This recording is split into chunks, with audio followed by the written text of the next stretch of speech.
Baik sedulur dan Assalamualaikum warahmatullahi wabarakatuh. Dimanapun sedulur berada, semoga selalu diberikan kesehatan, kekuatan dan rezeki yang melimpah. Dan selamat beraktivitas bagi Anda yang sedang bekerja, semoga hasilnya luar biasa. Amin ya rabbal alamin. Dan dulur, langsung saja kita coba sedikit komparasi dari dua pembenah tanah yang sudah kita miliki ini, dan kedua-duanya ini adalah pembenah tanah terbaik yang sudah cukup familiar di kalangan kita petani. Nah, namun dulur, sebelumnya perlu kita disclaimer terlebih dahulu bahwa penjelasan kita mengenai kedua pembenah tanah ini adalah murni sebagai pendapat atau argumen yang kami keluarkan sendiri. Maka tentunya dalam penjelasan-penjelasannya nanti akan ada banyak kesalahan-kesalahan, yang kesalahan tersebut silakan sedulur perbaiki, atau ada hal lain yang mungkin tidak tersampaikan oleh kami atau kurang pemahaman kami dalam penyampaiannya, silakan sedulur membantah kami dan memperbaiki kesalahan tersebut. Dan baik sedulur, langsung saja. Kedua pembenah tanah ini sama-sama mengandung mikroorganisme. Nah, sama-sama mengandung mikrobakteri yang berfungsi pada umumnya adalah untuk membenah tanah, dan kita perhatikan saja kandungannya masing-masing. Untuk IM4 kandungannya seperti ini. Ada bakteri Lactobacillus saccharomyces, kemudian ada penambat nitrogen, pelarut fosfat, penghasil fitohormon, kemudian ada yang lainnya seperti ini. Dan untuk M21 ini kita perhatikan kandungannya. Nah, untuk M21 ini kandungannya juga hampir sama. Ada Lactobacillus juga, Azotobacter ada, kemudian di sini tidak ada Saccharomyces. Sementara di sini ada Saccharomyces, dan kedua-duanya tidak mengandung Aspergillus.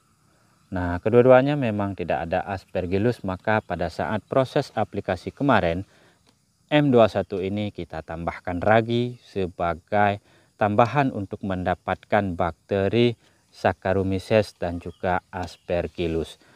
Kemudian pembeda dari kandungan keduanya, tentunya di dalam IM4 ada tambahan-tambahan seperti ini yang termasuk cukup komplit juga.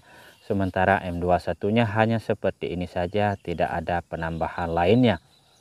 Namun berdasarkan informasi yang kami terima lur, ini informasi yang kami terima dengan tambahan-tambahan logam berat seperti ini, tentunya jika penggunaan IM4 ini terlalu dipaksakan, terlalu dioptimalkan atau didominasi, maka dia katanya bisa saja menyebabkan tanah kita menjadi sedikit lebih keras. Itu adalah beberapa argumen yang baru saja kami terima. Apakah itu benar, apakah itu salah? Silakan sedulur berikan jawabannya.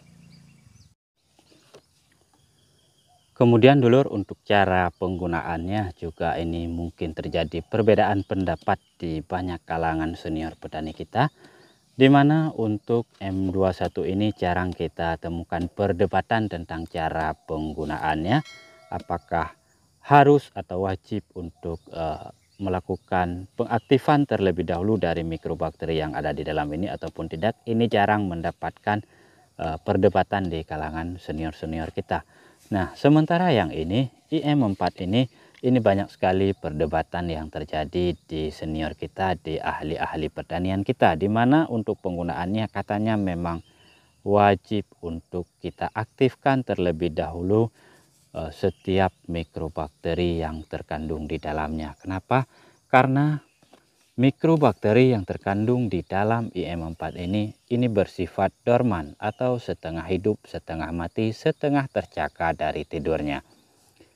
Maka dari banyaknya pendapat kita bisa menyimpulkan bahwa bakteri yang setengah terjaga tentunya jika langsung diaplikasikan pada tanah, dia tidak akan bekerja secara optimal. Ini sama seperti yang terjadi pada diri kita sendiri ketika kita baru terbangun tidur, belumlah ngopi, belumlah ngerokok, belumlah snack, kemudian kita kasih cangkul kita kasih peralatan untuk bekerja mengolah tanah-tanah ini, maka tentunya ketika kita sudah sampai di sini yang terjadi kita bermalas-malasan. Akan berbanding terbalik ketika kita terbangun dari tidur kemudian ngopi, ngerokok, dan sedikit snack, maka ketika kita sampai di sini pekerjaan kita jauh lebih baik ketimbang kita yang tidak snack. Nah, begitu juga bakteri yang ada di dalam IM4 ini, katanya jika belum kita lakukan proses aktivasi maka IM4 ini tidak akan bekerja secara optimal. Kemudian satu lagi, jika IM4 ini langsung diaplikasikan pada tanah kita, apakah dengan penyemprotan, tentunya juga bisa memberikan manfaat namun kurang optimal. Dan ada lagi tambahannya bahwa ada mikrobakteri yang terkandung di dalam IM4 ini ketika kita pergunakan langsung tanpa proses aktivasi, dia akan mati ketika berkontaminasi langsung dengan angin atau udara. Nah, sementara untuk M21 ini tidak ada perdebatan apakah mungkin setiap bakteri yang ada di dalam M21 ini sifatnya non-dorman atau memang sudah ready. Nah, sehingga dalam perjalanannya sering kita menemukan bahwa M21 ini sering digunakan langsung untuk proses pembenahan tanahnya. Misalkan ada yang menggunakan langsung 5 tutup botol atau 7 tutup botol ini untuk satu tangki penyemprotan yang kemudian langsung disemprotkan merata pada tanah seperti ini. Dan proses pemberiannya pun ini kadang-kadang ada yang mengaplikasikannya 2 kali atau 3 kali selama proses pengolahan bedengan seperti ini. Dan kemudian untuk manfaatnya sebenarnya sama saja. Coba kita perhatikan untuk manfaatnya, ini sebenarnya sama manfaat dan kegunaan. Nah, sama-sama pada dasarnya dia ini memperbaiki sifat fisik, kimia, dan biologi tanah. Di sini juga sama sebenarnya. Nah, di sini sama, intinya kedua-duanya ini adalah pembenah tanah yang tentunya mungkin akan terjadi perbedaan. Selain keduanya membenah tanah, di M21 ini mana M21 ini mengandung trichoderma dan di sini tanpa trichoderma. Artinya M21 ini mampu menjadikan tanah kita sedikit lebih tahan terhadap jamur dan virus yang mengendap di tanah. Sementara yang lainnya mungkin sama saja. Begitu juga untuk target penggunaannya, di mana target penggunaannya juga hampir-hampir sama. Kita cek di sini.